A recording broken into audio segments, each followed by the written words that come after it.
অঝোর ধারায় বৃষ্টি পড়ছে তো পড়ছে, আর আমি সেই বৃষ্টির মধ্যে ভিজতে ভিজতে দিক বিদিক ছুটে বেড়াচ্ছি। থাকার একটা ছোট আশ্রয় খুঁজছি, আর খুঁজছি কাজ। আমার নাম বিনু, বাবা মায়ের একমাত্র সন্তান। বাবা মা দুজনেই গত হয়েছে 2 বছর আগে। শেষ আশ্রয় মামি, সেও আজ তাড়িয়ে দিলেন। অগত্যা এই দুর্যোগের রাতেই হন্যে হয়ে একখানা কাজ করছি। হায় ভগবান, একই দিন দেখতে হলো আমার। এই ঝড় বৃষ্টির রাতে আমি এখন কোথায় আশ্রয় নেই? একই বিপদে ফেললে তুমি আমায় বিধাতা।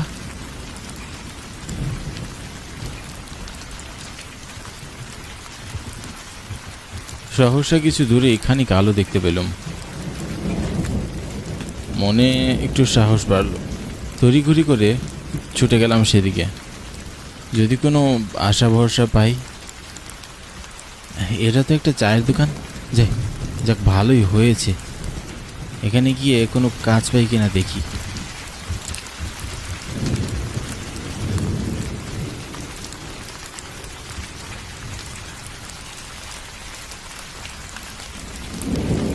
একই মশাই, এত রাতে ভিজছেন কেন? বড্ড বিপদে পড়ে গেছি গো দাদা, একটু সাহায্য করলে উপকৃত হতাম। সাহায্য? কি সাহায্য করব? আর কি বিপদে পড়েছেন? ঘর ছাড়া আর কাজ ছাড়া হয়ে পদে পদে ঘুরছি। একটা আশ্রয় চাই আর একটা কাজও। যদি ব্যবস্থা হতো অনেক উপকৃত হতাম। তাই বলুন, তবে এখানে কাজ পাবেন না মশাই। ওখানে একটা ছেলে আগে থেকেই কাজ করে। ও, তবে আর কি করার। আচ্ছা, কোথায় গেলে কাজ পাওয়া যাবে বলতে পারেন? না বাপু, ওসব আমি জানি না। নিরুপায় হয়ে ভাবতে লাগলাম, এবারে কি করা যায়। ছোটবেলায় বাবার মুখে শুনেছিলাম এখানে নাকি এক বড় জমিদার বাড়ি আছে, যেখানে অনেক মানুষ কাজ করে। কে বলতে পারে আজও সেই জমিদার বাড়ি আছে হয়তো, আর আজও সেখানে অনেক মানুষ কাজ করে। যদি সেই জমিদার বাড়িটা একবার খুঁজে পাই, নির্ঘাত একটা কাজ জুটিয়ে ফেলতাম। তবে কোথায় পাই? চারপাশে বৃষ্টির রেশ খানিকটা কমে গেল। ভাবলাম এ ফাঁকে জমিদার বাড়ি খুঁজে সেখানে গিয়ে একটা বন্দোবস্ত করা যায় কিনা। বলছি, ও ভাই, এখানে একখানা জমিদার বাড়ি ছিল না? জমিদার বাড়ি? হ্যাঁ, আছে বটে। কেন? ভাবছি ওখানে একবার যাব। কথাটা শুনে মাত্রই দোকানদারের মুখটা কেমন যেন ফ্যাকাশে হয়ে গেল। খেয়াল করলাম সেখানে থাকা বাকিদের মুখও কেমন যেন কালো হয়ে গেল। বেশ ভয় পেলে মানুষের চেহারা যেমন হয়, ঠিক ওরকম। আমার কথা শুনে দোকানদার বলল, এই সেখানে যাবেন কেন? পাগল টাগল হয়ে গেছেন নাকি? পাগল হবো কেন? জমিদার বাড়িতে কিভাবে যেতে হয় সেটা আমাকে বলে দিলেই তো হয়। আমি আমি আপনাকে রাস্তা বলবো? হ্যাঁ, কেন আপনি চেনেন না? চিনি বটে, আপনি সেখানে যাবেন না কিন্তু আবার। কেন? কেন যাব না? কিছু না। আচ্ছা, মুশকিল হলো তো। জমিদার বাড়ি যাওয়ার রাস্তাটা কোন দিকে সেটা বলুন না মশাই, বললে কি হয়? সোজা গিয়ে বাদিয়ে গেলে একটা পুকুর পড়বে। পুকুর পেরিয়ে কিছুক্ষণ হাঁটলে এই জঙ্গলের ওপারে জমিদার বাড়ি। আমাকে আর কিচ্ছু জিজ্ঞাসা করবেন না বাবু, আমি আর বলতে পারবো না।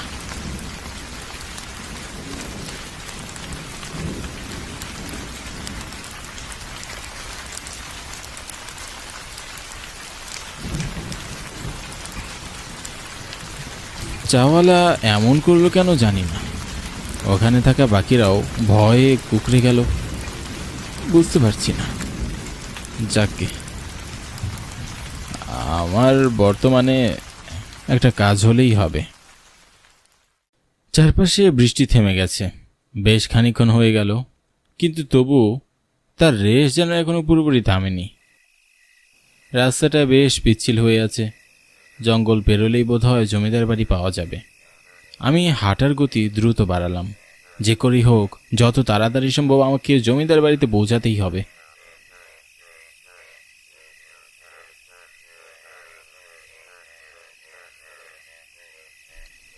ওই তো জমিদার বাড়ি।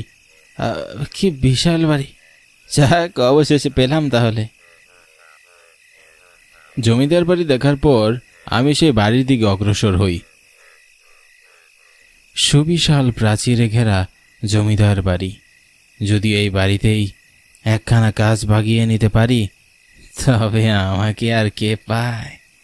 মনের ভিতরে সেই আশা নিয়ে এগিয়ে চললাম বাড়ির দিকে। বাড়ি দেখেই মনে হচ্ছে বেশ পুরনো। শুনেছিলাম বহু বছরের পুরনো এই বাড়ি, তবে এতটা পুরনো সেটা ভাবিনি। বাড়িটিকে দেখেই গাটা কেমন ছমছম করছিল, কিন্তু অগত্যা এখানেই আমাকে যেতে হবে। বাড়িটার চারপাশে কেমন ঝোপঝাড় জঙ্গল। বাড়ির সামনে কাউকেই দেখা যাচ্ছে না। আমি সাহস করে বাড়ির ভিতরে প্রবেশ করলাম।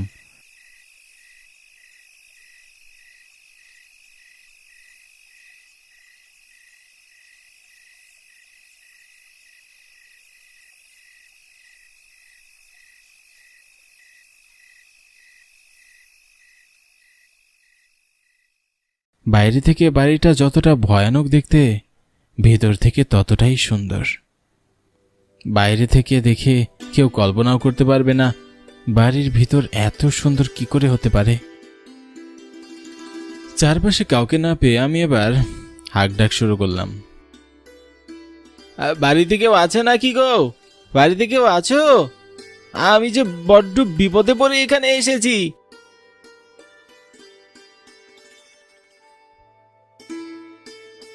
কে তুমি বাছা? এত রাতে এই বৃষ্টির ভেতরে তুমি এখানে কি করছো? বৃষ্টি তো থেমে গেছে সে কখন। আমি এখানে খুব বিপদে পড়ে এসেছি মা। বিপদ? কি বিপদ? হ্যাঁ, আমি পাশের গায়ের মানুষ। বাবা মা মারা যাওয়ার পরে আমি মামা মামির কাছে থাকতাম, কিন্তু মামি আমাকে তাড়িয়ে দিল। আশ্রয় নেই, কাজও নেই, পথে পথে ঘুরে বেড়াচ্ছি মা। জমিদার বাড়িতে নাকি অনেক কাজ আছে, দয়া করে যদি আমাকে একটা কাজ পাইয়ে দিতেন, খেয়ে পরে বেঁচে থাকতে পারতাম। তা আপনি কে মা? আমার বাড়িতে এসে বলছো আবার আমি কে? আমি এ বাড়ির জমিদারের বউ, জমিদার গিন্নি। ভুল হয়ে গেছে গিন্নিমা, আমি আসলে জানতাম না যে আপনি জমিদার বাড়ির গিন্নিমা। ও গিন্নিমা, দয়া করে আমাকে একখানা কাজ দিন না। আমি কথা দিচ্ছি দাস হয়ে থাকবো, যখন যা বলবেন তাই করব। হ্যাঁ, এখনো কাজ না হলে আমাকে যে না খেয়ে মরে যেতে হবে মা। আচ্ছা বেশ, রাখলাম তোমাকে কাজে। ঘরদোর পরিষ্কার করবে আর সব কিছুর দেখাশোনা করবে।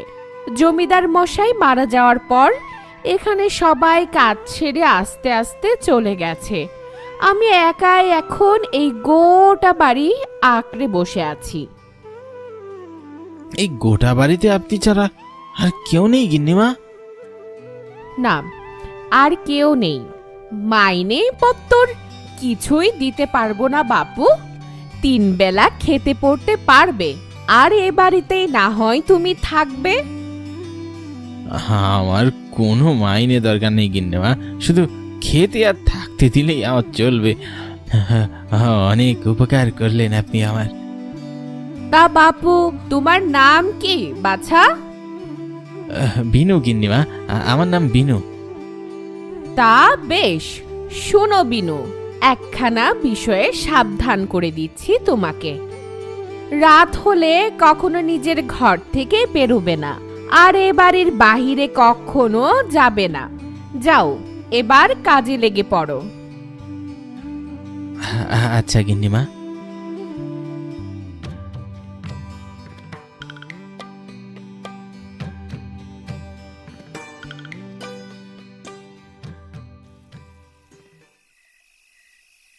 এত সহজেই কাজ পেয়ে যাব ভাবিনি।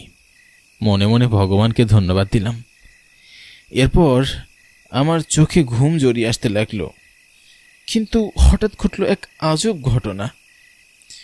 ঘুমে চোখ লেগে এলো আমার। এমন অবস্থায় টের পেলাম কেউ একজন কাঁদছে। কোনো মেয়ে মানুষের গলা। প্রথমে ভেবেছিলাম স্বপ্ন দেখছি, পর মুহূর্তে আভাস পেলাম যে সত্যি সত্যি কেউ কাঁদছে। আমি উঠে বসলাম। এই মধ্যরাতে কে কাঁদছে? গিন্নিমা তো বলেছিল এ বাড়িতে তিনি ছাড়া আর কেউ থাকেন না, তবে এটা কার গলা? সংশয় আমার মনের ভিতর কুডাক ডাকতে শুরু করলো। জানি না কেন খুব ভয় অনুভব হতে লাগলো।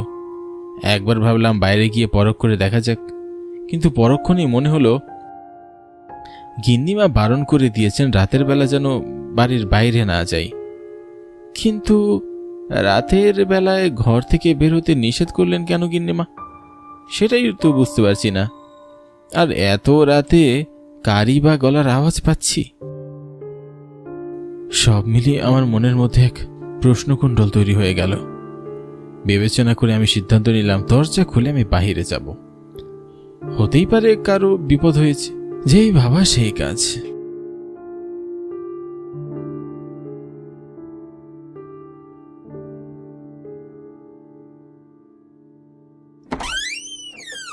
আমি ঘর থেকে বেরিয়ে এলাম, কিন্তু আশ্চর্যের বিষয় হলো আমি বাড়ির বাইরে বেরোতে আওয়াজটা কোথায় যেন মিলিয়ে গেল।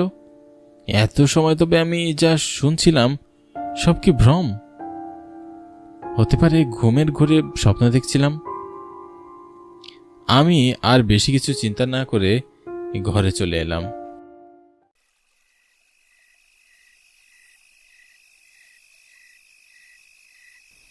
ঘরে এসে খাটে গায়ে দিয়ে শুয়ে পড়লাম, আর শুয়ে পড়ার সাথে সাথে আমার চোখে ঘুম চলে এলো।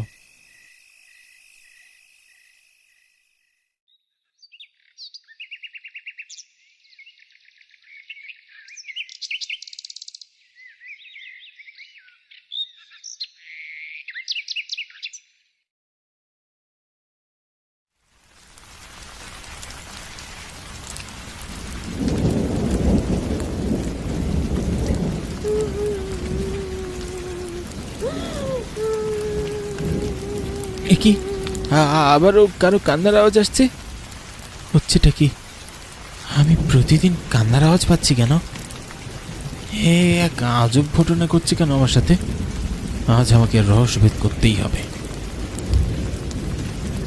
এটা ভেবেই বিছানা ছেড়ে উঠে আমি বাইরে গেলাম।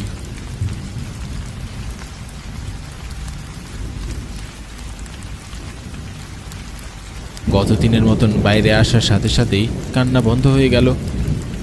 আমি আরও বেশি আশ্চর্য হয়ে গেলাম যে গতকাল যা ঘটেছিল তারই আজ পুনরাবৃত্তি ঘটছে। বাইরে কি তবে কোনো রহস্য লুকিয়ে আছে যা আমি দেখতে পাচ্ছি না? যদি এই বাড়িতে কেউ নাই থাকে তাহলে কাঁদবে কে? তাও আবার এই সময়, এই রকম ভাবে? প্রশ্নের বেড়া জালে আমি আটকে গেলাম। আমি চারপাশে খুঁজতে আরম্ভ করলাম। খুব সম্ভবত কেউ আছে আশেপাশে।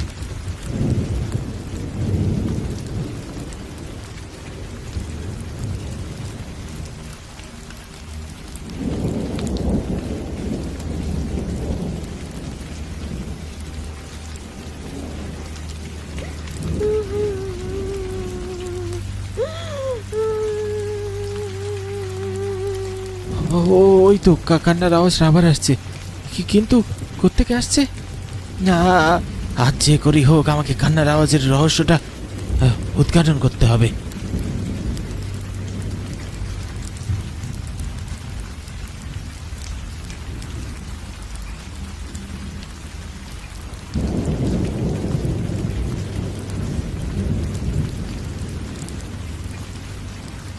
খুঁজতে খুঁজতে হঠাৎ মনে হলো আমার পিছনে কেউ একজন আছে। পিছনে ঘুরেই দেখলাম একজন হেঁটে যাচ্ছে। গিন্নিমা বলেছিলেন বাড়িতে কেউ থাকে না, তাহলে এই মহিলাকে এত রাতে এখানেই বা কি করছে? চারপাশে বৃষ্টি পড়ছে। এই মাঝরাত্রিরে এই মহিলা এই বাড়িতে কোত্থেকে এলো? এই চিন্তাই মনের মধ্যে নানা বেঁধে আছে। গিন্নিমাকে ডাক দেওয়া উচিত মনে করলেও এত রাতে বৃদ্ধ মানুষটাকে ডেকে কষ্ট দেওয়া ঠিক মনে হচ্ছে না, তাই আমি নিজেই মেয়েটার পিছনে যেতে লাগলাম। শুনছেন? ও বোন, কে আপনি? এই কি এত রাতে এখানে কি করছেন? কোথা থেকে এসেছেন আপনি? কি শুনতে পাচ্ছেন না নাকি? হ্যাঁ, এই যে শুনছেন। কি আজব, উত্তর দিচ্ছে না কেন? এখানে কি করে এলেন? মেয়েটি আমার কথার কোনো উত্তর দিল না, এমনকি পিছনেও একবার ফিরে তাকানোর প্রয়োজন মনে করলো না। অস্বাভাবিকভাবে হেঁটে যাচ্ছে। চারপাশে ধীরে ধীরে ঝড় উঠতে শুরু করেছে।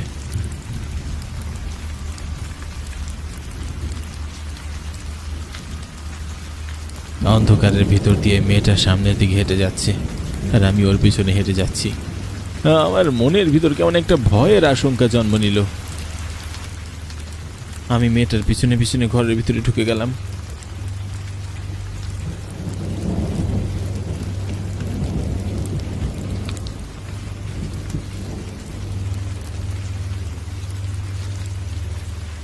কে আপনি? তো তখন থেকে আপনাকে দেখছি, আপনি সাড়া দিচ্ছেন না কেন? কেন আমার পিছন পিছন আসছো? চলে যাও এখান থেকে। তুমি রোজ রাতে কাঁদো কেন? আমি কান্নার আওয়াজ পাই। এ বাড়িতে গিন্নিমা ছাড়া আর কেউই তো থাকে না শুনেছি। তুমি কে? আমি মৃন্ময়ী। কে বললো এখানে কেউ থাকে না? এই যে আমি থাকি। আমি গত 100 বছর ধরে এখানে থাকি। মেয়েটার কথা শুনে আমি আকাশ থেকে বললাম, 100 বছর ধরে তাকে বলতে কি বোঝানো হচ্ছে? খানিক ভয়ও পেলাম বটে। মেয়েটার চাহনিতে ছিল এক নির্জীবতা, ঠিক যেন মরা মাছের চোখ ভেসে থাকে তেমন। আমি বললাম, হ্যাঁ, 100 বছর ধরে এখানে থাকি মানে কি বলছো তুমি? কেন আমার কথা বিশ্বাস হচ্ছে না বুঝি? আমার বয়স 100-র উপরে। কে কে তুমি? আমি মৃন্ময়ী, এখানকার এক দাসী। জমিদার সাহেবের কুনজর পড়েছিল আমার উপর। ভয়ে আমি কাজ ছেড়ে দিয়েছিলাম। সেই ক্ষোভে জমিদার মশাই আমাকে ধরে বন্দি করে রেখেছিল এই ঘরে। জমিদার গিন্নি সব জানতো, কিন্তু তিনি কোনো কিছুতেই বাধা দেয়নি। উল্টো স্বামীকে তিনি ভগবান রূপে পূজা করতেন। এমন ব্যবহারে স্বামী আরো ফুঁসে উঠেছিল। এই গায়ের প্রত্যেকটা প্রজার সঙ্গে তিনি দুর্ব্যবহার করতেন। দিন রাতের অত্যাচারে প্রজারাও অতিষ্ঠ হয়ে পড়েছিল। আমাকে তিনি বিয়ে করার প্রস্তাব দিলে আমি সেটা প্রত্যাখ্যান করি। আর তারপরে সে আমাকে এই ঘরে আটকে রেখে দেয় টানা 30টি দিন। এই 30 দিনে জল খাবার কিছুই আমাকে দেওয়া হয়নি। কষ্টের চরম পর্যায়ে গিয়ে মারা যায় আমি। এরপরে সর্বপ্রথম শাস্তি দেই জমিদার গিন্নিকে। এই বাড়ির ছাদ থেকে ফেলে দিয়ে তাকে আমি হত্যা করি। আর তারপর এই জমিদারকেই আমি এই ঘরে এনে দড়িতে ঝুলিয়ে ফাঁসি দিয়ে হত্যা করেছিলাম। মেয়েটার কথা শুনে আমার নিঃশ্বাস যেন আটকে যেতে লাগলো। এতদিনের এই জমিদার বাড়ি সম্পর্কে যা যা ভালো কথা শুনেছিলাম সেই সব মিথ্যে। আমার মাথায় যেন আকাশ ভেঙে পড়ল। যিনি গিন্নিমাকে হত্যা করেছিল, তবে আমি যার সাথে কথা বলেছি তিনি কে? মাথায় এক পশলা প্রশ্ন এসে ঝাঁকে ঝাঁকে দানা বাঁধতে শুরু করলো। আমি জিজ্ঞাসা করলাম, গিন্নিমাকে মেরে ফেলেছ? তাহলে আমি যার সাথে কথা বলেছি তিনি কে?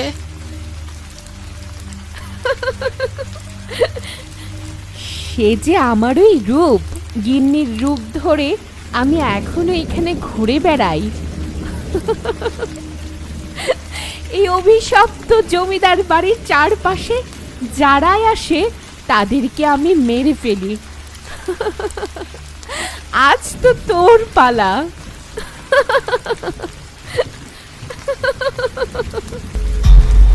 আমি দেখলাম আমার চোখের সামনে এই গিন্নিমার রূপ ধারণ করলো সেই কম বয়সী নারী মূর্তি। কি বিভৎস রূপ তার, দেখলে গায়ের লোম কাটা দিয়ে ওঠে। এমন বিভৎস রূপ দেখে আমি আর দাঁড়িয়ে থাকতে পারলাম না, দৌড়ে বেরিয়ে গেলাম ঘর থেকে। দৌড়াতে দৌড়াতে কখন জমিদার বাড়ির বাইরে বেরিয়ে এসেছি খেয়ালই করলাম না। আমার কপাল দিয়ে ঘাম পড়ছে, মেরুদণ্ড দিয়ে ভয়ের শীতল স্রোত বয়ে যাচ্ছে। নিজের চোখকে বিশ্বাস করতে পারছি না, সত্য নাকি স্বপ্ন। হঠাৎ বাইরে কিসে যেন হোঁচট খেয়ে মুখ থুবড়ে আমি পড়ে গেলাম।